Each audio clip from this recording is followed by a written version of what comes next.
I'm satisfied with just a cottage below, a little silver and a little gold.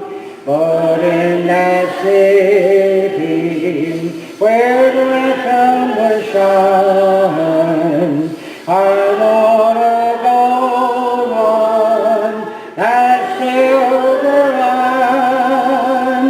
I've got a mansion just over the hilltop, in that far land where we'll never go.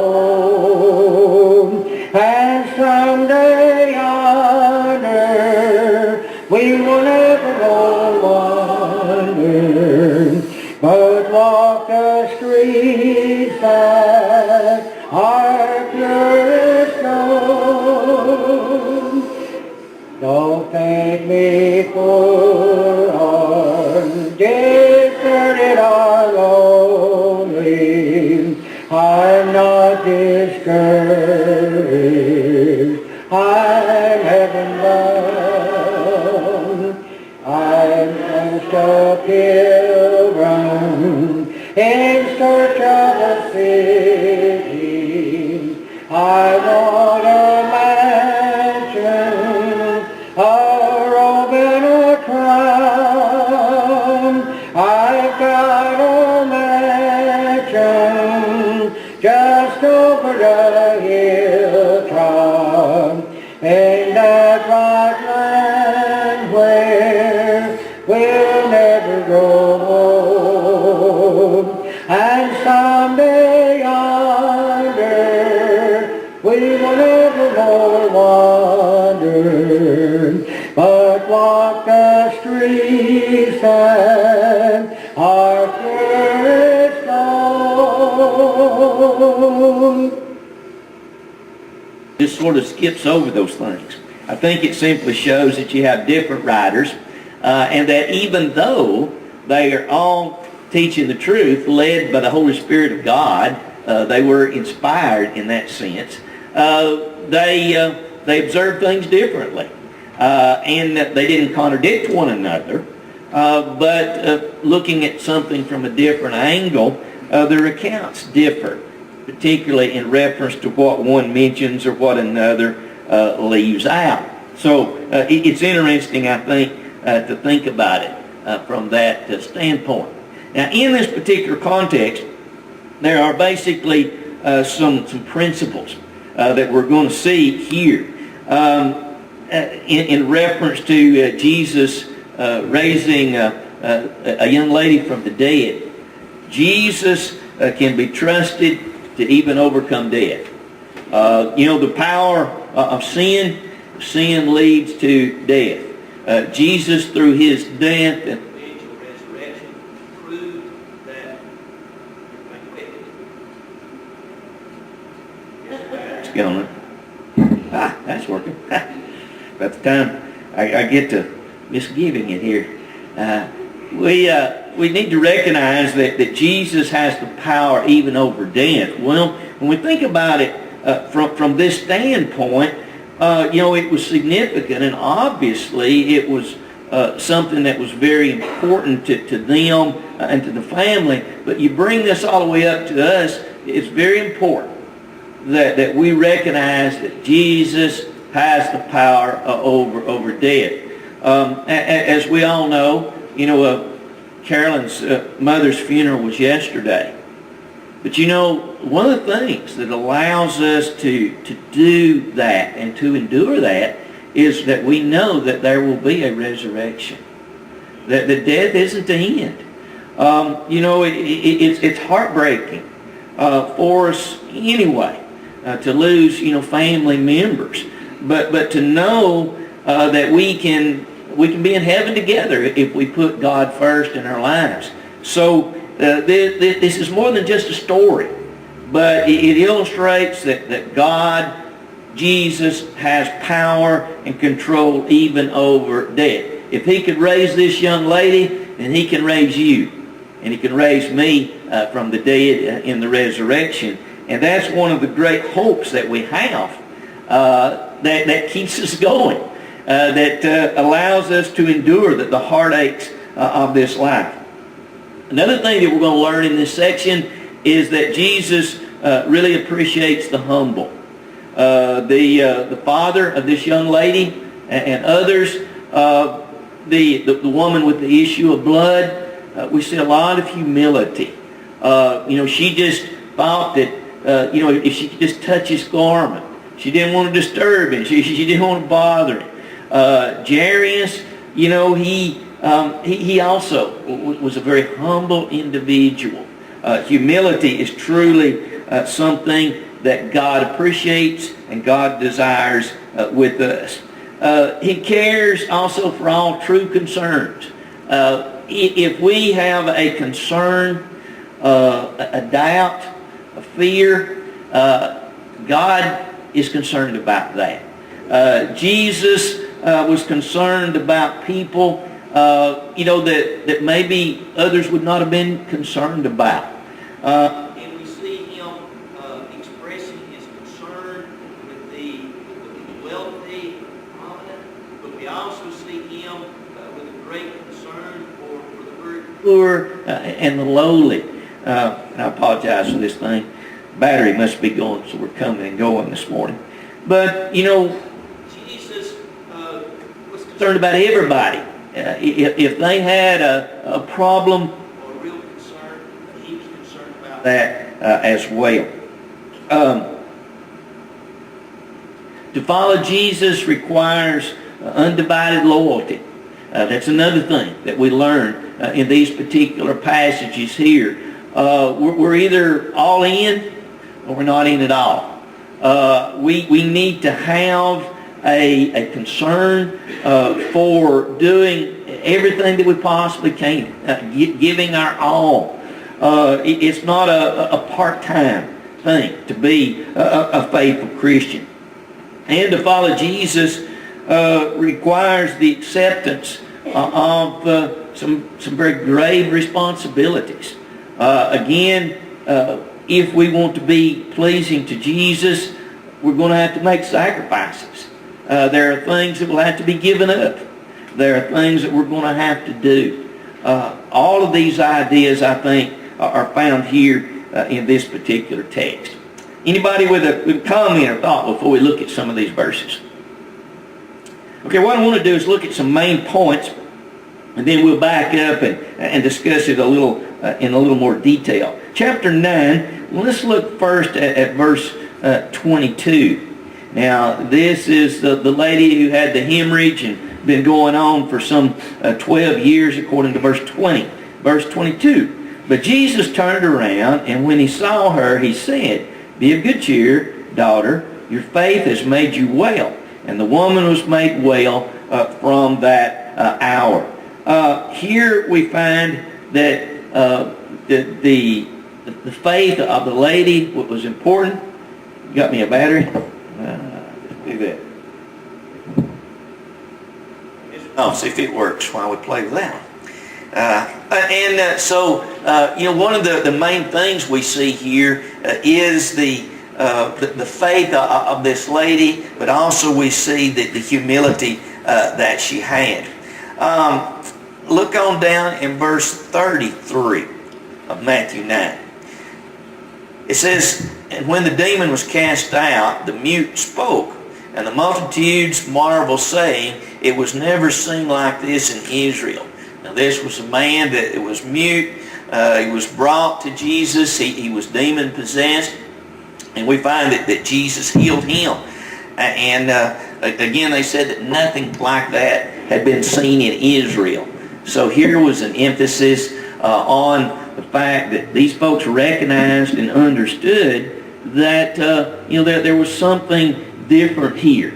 The sad part of that, I think, is the fact that even though they said nothing's ever been done like this, many of them still did not change their lives. On down in verse 36, it says, "But when he saw the multitudes, he was moved with compassion for them, because they were weary and scattered like sheep having no shepherd. One of the things that is very compelling about Jesus is the compassion that he had. Here was a multitude, and he saw them, and he recognized that they were like sheep without a shepherd. They didn't have proper guidance. And it says that Jesus had compassion upon them. And we find that Jesus taught individuals, realizing that the best thing that you can do for anybody that's lost, that's scattered like sheep, is to teach them the correct way, to teach them the gospel.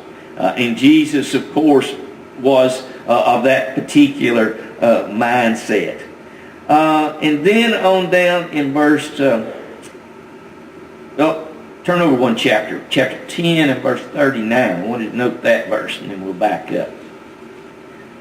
10:39, it says, "And he who does not take his cross and follow after me is not worthy of me." Here again is another emphasis on the fact that Jesus began to teach that they had to be all in. If we want to really be blessed and we really want to be faithful, then it is going to require everything. It's going to require a complete commitment. We're not going to please Jesus if we're just what's been referred to as just plain church. Those are some of the main points I think that we'll bring out as we back up in chapter 9 and look at this particular set of stories. Anybody with a comment or thought?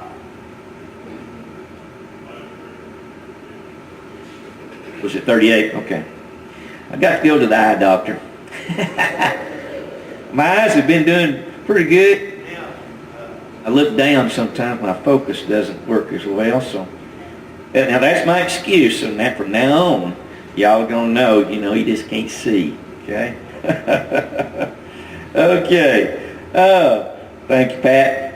Somebody's got to watch after me, that's for sure. Was it Carolyn? Done it for you? When you get about my age, yeah. See, hey, there's blessings in getting old. It's a good excuse, It's an excuse for forgetting. It's an excuse for being in the wrong place. It's an excuse for all sorts of things, see? So if it's got you all tore up, just realize there's some blessings there, Folks don't expect as much out of you when your hair starts turning gray or starts falling out or whatever, Okay, let's see where we want to start here. Yes, I want to, the parallel passage I mentioned is Mark. Turn over to Mark chapter 5 for just a moment. And I want to start there with verse 22. Mark 5:22. Again, same story that we're dealing with here in this section, or one of them. And it says, "And behold, one of the rulers of the synagogue came, Jairus by name, and when he saw him, he fell at his feet." Significant, this thing's still not working right. This is significant in the sense that Jairus was a ruler in the synagogue. As a rule, these folks didn't want much to do with Jesus. Jesus was sort of taking their thunder, so to speak.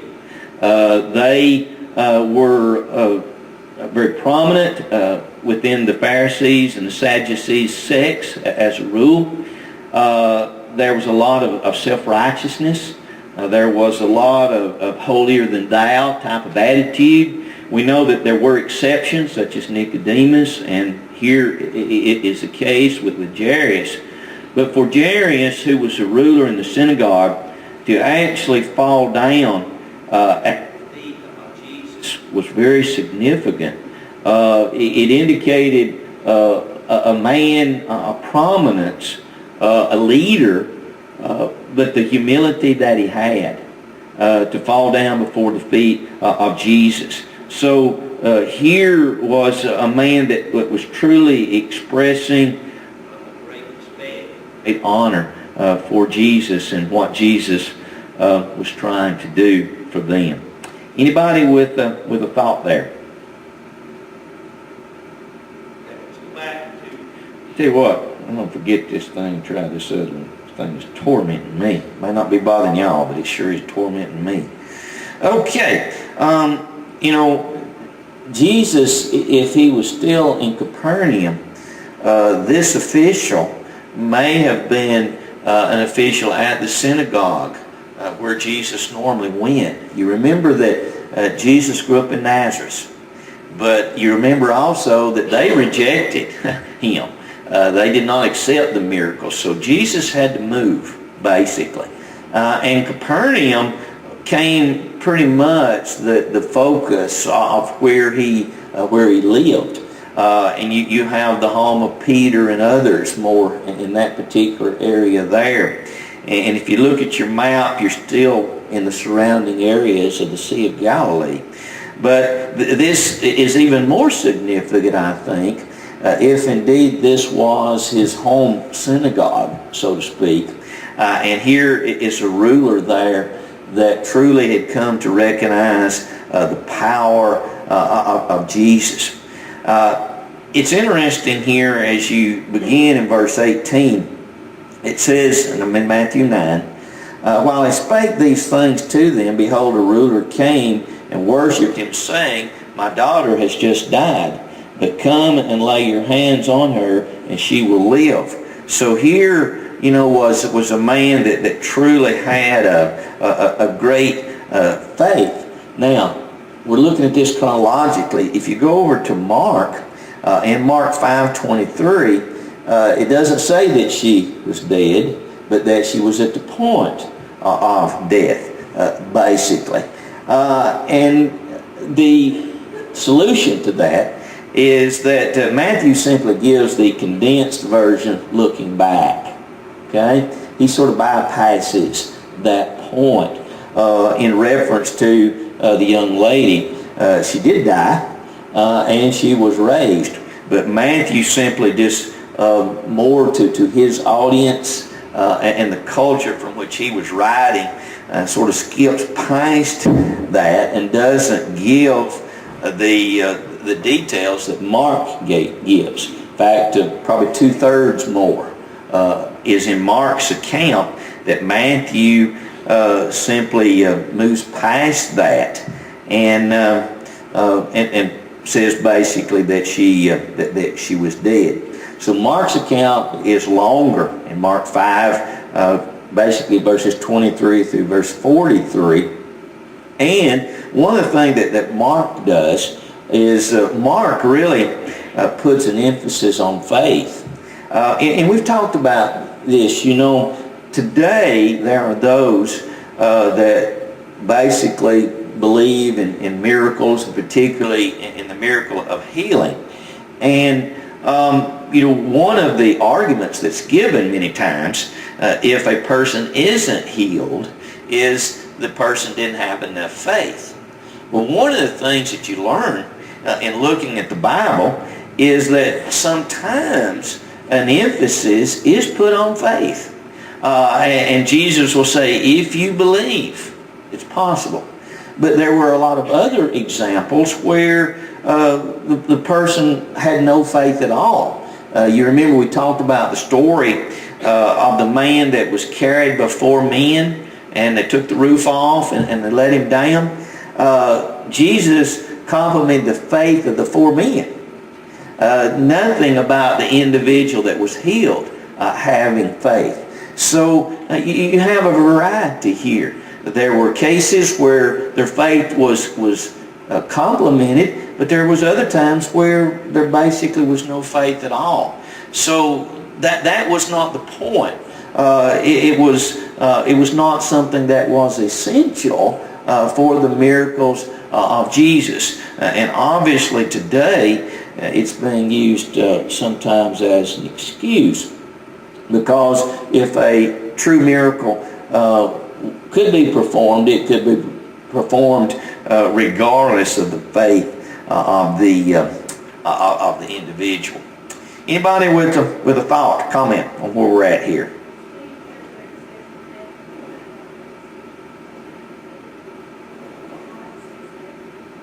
Yeah. It could be, depending on the wording and the way that they worded it. Either way, one of the things you notice is that they looked at it from a little different angles, and they gave the essential points, and sometimes one gives a lot more detail. And obviously, if you die, at some point you have to be at the point of death, right? And she did die, and she was raised. So Matthew just sort of seems to skip to that point. But as Shirley is pointing out, the wording there in the original may be a little more of the issue as it is translated into English for us than the differences there. So it's a good point. Okay. In Mark chapter 5 also, in verse 38, it talks about the fact that folks had gathered together, and there was a crowd there, and there was a loud noise, there was weeping and wailing. It's very common in their culture for them to hire people to do this. There were professional mourners, professional weepers. In reading this, I thought maybe that's what they'll have to do with me. Hire somebody to cry because nobody else is going to do it. I've seen some situations where people needed to hire somebody. Because I can remember one of our neighbors passed away, and somebody commented that at the funeral, everybody seemed to be having a real good time, especially his wife. And I thought about it, and I thought, he was an ornery old rascal. And so, there wasn't anybody doing a whole lot of crying over that individual. And that's sad. I'm sure they cared, but it definitely seemed to be more of a celebration. Well, here, they actually had people. And that was one of the things that they did.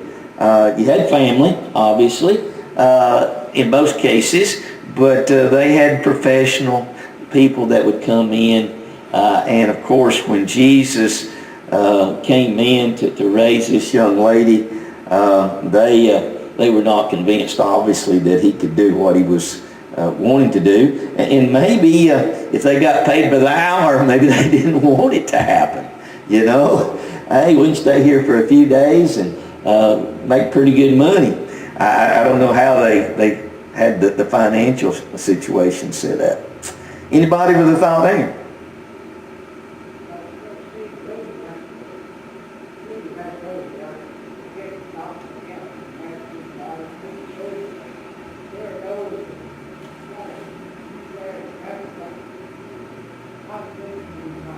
Right.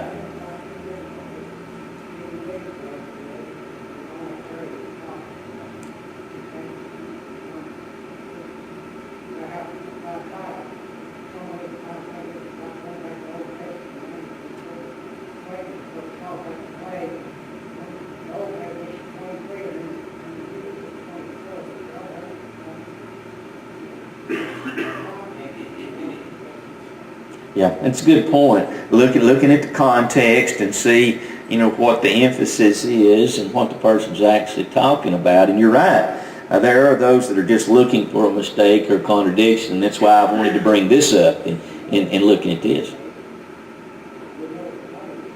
Right, exactly. It was simply looking at it from a different angle, and one simply skipping over the details and the other giving a little more of the details there. And that's important for us, I think, to recognize that Matthew, from his background, as a tax collector, Mark was different. Luke was a physician and a doctor. And then we also note that one of them was writing more to a Jewish audience. Another was writing more to a Gentile audience. And they simply looked at things a little differently as well. So you're exactly right. Also, if you look at verse 24 there of Matthew 9, get myself on down here. And he said to them, make room, for the girl is not dead but sleeping. And they ridiculed him. We talked a little bit, I guess last Sunday night, about death, and noted that death is referred to as a sleep sometimes. And Jesus, you remember with Lazarus, made that point that he was sleeping, and the disciples said, well, he's sleeping, he's going to get better. And Jesus came back and says, no, he's actually dead. So here we find that Jesus could wake somebody from the sleep just as easy as he could wake somebody from the dead. It really didn't matter either way, but I think that particular point is interesting there. The laughter of these people indicated their ignorance.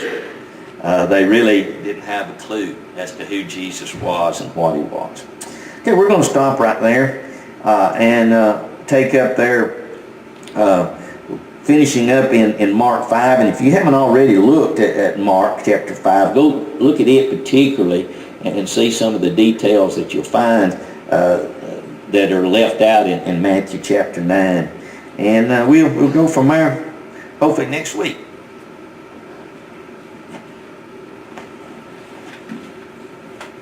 Reach out and touch the